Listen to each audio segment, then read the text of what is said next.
ሰላም ውድ የቻናሌ ቤተሰቦች እንዴት ናችሁ? ዛሬ በአዲስ መረጃ መጥተናል።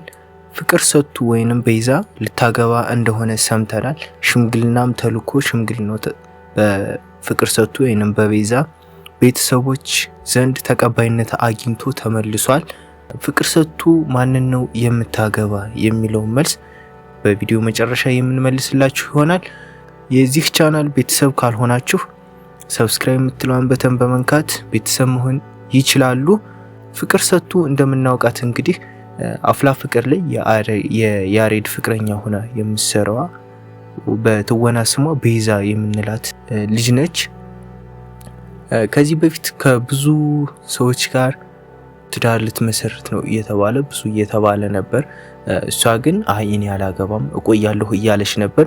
አሁን ምን ተፈጥሮ ነው የምታገባው የሚለው ነገር ብዙ ሰዎችን እያስገረመ ይገኛል። ፍቅር ሰቱ እጅግ በጣም ፌመስ ከሆነ ሰው ጋር ነው ትዳር አሁን የምትመሰርተው ወይንም ሽምግልና የተላከው። ፍቅር ሰቱ እንግዲህ እንደምናውቃት አፍላ ፍቅር ላይ ቁጡ አስተዋይና ቅብጥብጥ የሆነች ልጅ ነች። ከዛም ባለፈ ደግሞ ቲክቶክ ላይ በምትፖስታቸው ቪዲዮዎች እናውቃታለን። ፍቅር ሰቱ ቁመኗ ሎጋ የሆነች ቆንጂ ልጅ ነች። ማን ነው የሚያገባት? ልጃችን ማን ነው የሚወስድ የሚለው ነገር ከበፊትም ሲያነጋግር የነበረ ነገር ነው። አሁን ላይ አንዱ ሸበላ መጥቶ ወስዷታል። እሱን ማን እንደሆነ በቪዲዮ መጨረሻ እነግራችኋለሁኝ። ላይክ ካላደረጋችሁ ላይክ አድርጉ፣ ኮሜንትም ጻፉ፣ ማን እንደሆነ ገምቱ። በመጨረሻም ፍቅር ሰቱ ወይም ቤዛን የሚወስዳትን ሰው እነግራችኋለሁኝ። ፍቅር ሰቱ ወይንም ቤዛ በትክክለኛ ባህሪዋ ትንሽ ቁጡ የሆነች እና በፍቅር ጉዳይ ድርድር የማታውቅ አይነት ልጅ እንደሆነች ከተለያዩ መረጃዎች ማግኘት ችለናል። ለፍቅር ሰቱ ሽምግልና ልኮ ተፈቀደለት ሰው ስለ ፍቅር ሰቱ ሲናገር ቲክቶክ ላይ አየኋት፣ እጅግ በጣም ወደድኳትኝ። ከዛም ኢንስታግራሟ ላይ ገብቼ እሷን ማውራት ጀመርኩኝ። ሀይ አልኳት፣ ሀይ አለችኝ። ከዛም እንዲህም እንደዛም እያል እዚህ ጋር ደርሰናል። እግዚአብሔር የተመሰገነ ይሁን። የወደድኳትን ልጅ በእጄ ማስገባት ችያለሁኝ። በጥቂት ቀናቶች ውስጥ የኔ የራሴ የግሌ አደርጋታለሁኝ። እሱን ደግሞ አሳያችኋለሁኝ። ይችን የመሰለች ቆንጂዬ ልጅ ወድጃት ወዳይ በመገናኘታችን እጅግ በጣም ደስ ብሎኛል ሲልም ተደምጧል።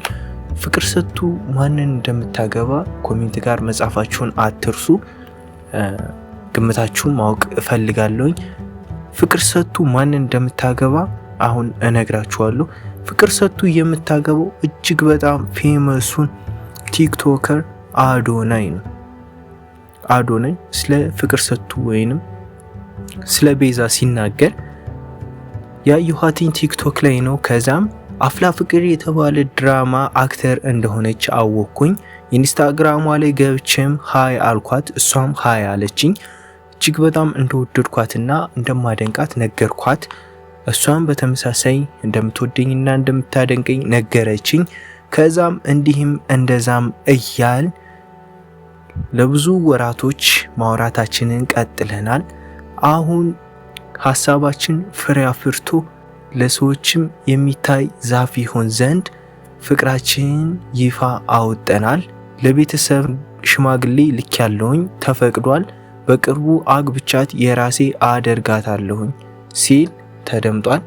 ፍቅር ሰቱ በተመሳሳይ እኔም እጅግ በጣም ነበር የምወደው፣ ግን ባልና ሚስት እንሆናለን ብዬ አልጠብቅም ነበረ።